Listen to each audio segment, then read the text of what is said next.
If Donald Trump loses his reelection bid and refuses to do a peaceful transfer of power to Joe Biden, what will the military do? That's a big question that's been coming up a lot lately, especially after Trump gave wishy-washy answers about whether or not he would accept defeat if that was the outcome of the general election.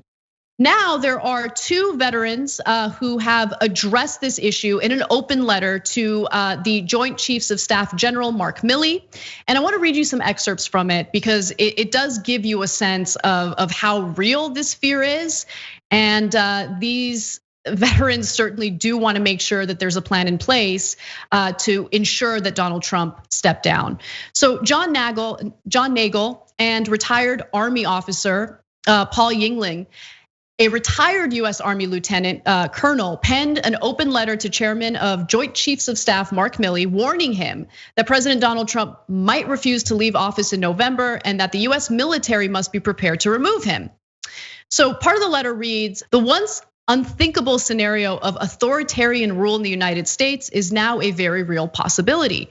The president of the United States is actively subverting our electoral system, threatening to remain in office in defiance of our Constitution. In a few months' time, you may have to choose between defying a lawless president or betraying your constitutional oath. They continue to write that if Donald Trump refuses to leave office at the expiration of his constitutional term, the United States military must remove him by force, and you must give that order.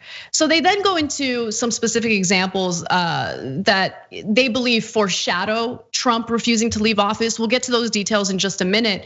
But John, I'm curious to hear what you think of this letter and what you think will likely happen if Trump refuses to step down.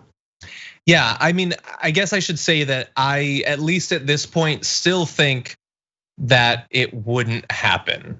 And I know that that's probably, still naive even after the experience of 2020. But I think that we will have an election that will be, affected by voter suppression in a million different forms. That's going to be hampered by the, devastating war against the post office that has continued up until today, in all of those ways. But I think that once we have the election, we will find out who won and that person will become the president. If it doesn't, I think that it's likely to come in the form of Donald Trump trying to stop mail-in ballots from being counted. And the fear there isn't that Donald Trump can just say, it doesn't count.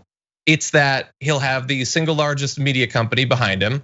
Not one Republican senator will be against him. And unfortunately, the Supreme Court could pull a 2000 and say, you know what? No, we're just going with the ballots that were in on election day. We're not going to wait and we're going to count or anything like that. I still don't think that any of those is likely to happen.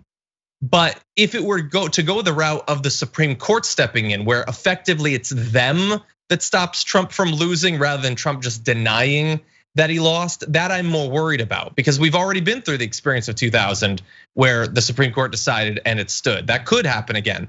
But I don't think that Donald Trump just clearly loses in a landslide and then decides he's not leaving the White House. I don't think that that's likely to work, but I'm curious what you think. Well, I mean, look, I want to provide some additional evidence to our audience so they can decide for themselves. And I think that this video montage certainly depicts something that we should be at least aware of and should plan for. Let's take a look. Do you make the same commitment that you will absolutely, sir, that you will absolutely accept the result of this election? I will look at it at the time. I'm not looking at anything now. I'll look at it at the time. I would like to promise and pledge to all of my voters and supporters and to all of the people of the United States that I will totally accept the results of this great and historic presidential election if I win. I don't lose too often. I don't like to lose. But are you gracious? You don't know until you see. It depends. I think mail-in voting is going to rig the election. I really do. Are you suggesting that you might not accept the results of the election? I have to see. Can you give a direct answer? You will accept the election? I have to see.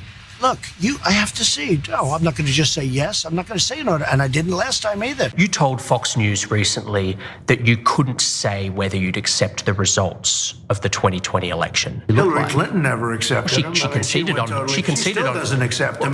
So you see, John, like, I mean, as early as 2016, when he feels like he's in trouble, he'll plant the seed of, ooh, maybe this election is rigged. Oh, maybe there's voter fraud. And then he'll tease about how he might not accept the results of the election. And that is terrifying on its own. Yeah. But then you have to, as you perfectly mentioned earlier, consider what he's actively doing to the Postal Service at a time when a lot of Americans are going to want to vote by mail, because going to vote in person in the middle of a pandemic could put their health and their lives at risk. And so that was also touched on in the letter, the open letter that was written. And this is what they said: Trump is engaged in a systemic disinformation campaign to undermine public confidence in our elections. He has falsely claimed that mail-in voting is inaccurate and fraudulent. He's actively sabotaging the US Postal Service in an effort to delay and discredit mail-in votes. He has suggested delaying the 2020 election despite lacking the authority to do so. Now, with that very last thing, basically saying that he would delay the election, luckily that was the one thing that even Republicans spoke out against. But everything else, I mean, what's happening to the post office, I barely hear any talk about it other than a few news reports. And that's something that we really need to fight back against. Because if we don't, then we really do have a rigged election. It's gonna prevent people from being able to cast their ballots. And that's obviously not something I agree with. Yeah, I understand that he says that, and he can say that. I would say that obviously the best defense against that is an election that's not close, as everyone says. I hope that it's obvious, and I hope that it's obvious on the day of the election. I hope it's obvious very early on the day of the election, to provide as little cover as possible for Fox News to declare that we're not actually going to call like everyone else is. We still don't know. We got to find out. And not have Republican senators on day one talking about how it might not be valid.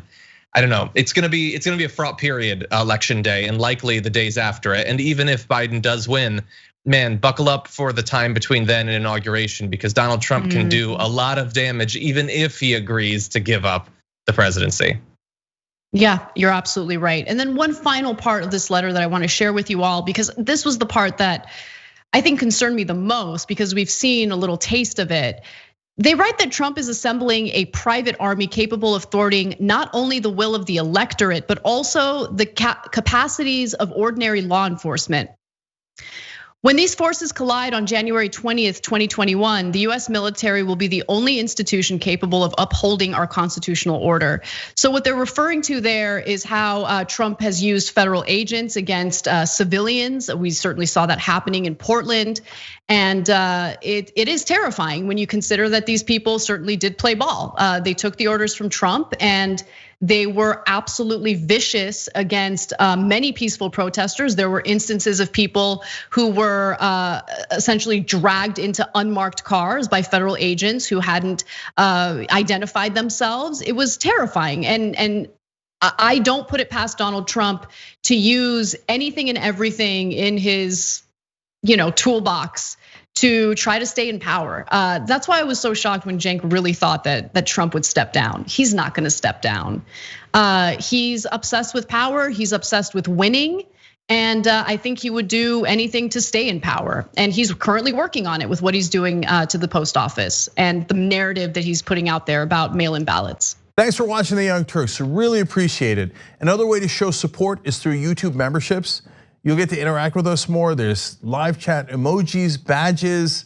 You've got emojis of me, Anna, John, JR. So those are super fun. But you also get playback of our exclusive member-only shows and specials right after they air. So all of that, all you gotta do is click that join button right underneath the video. Thank you.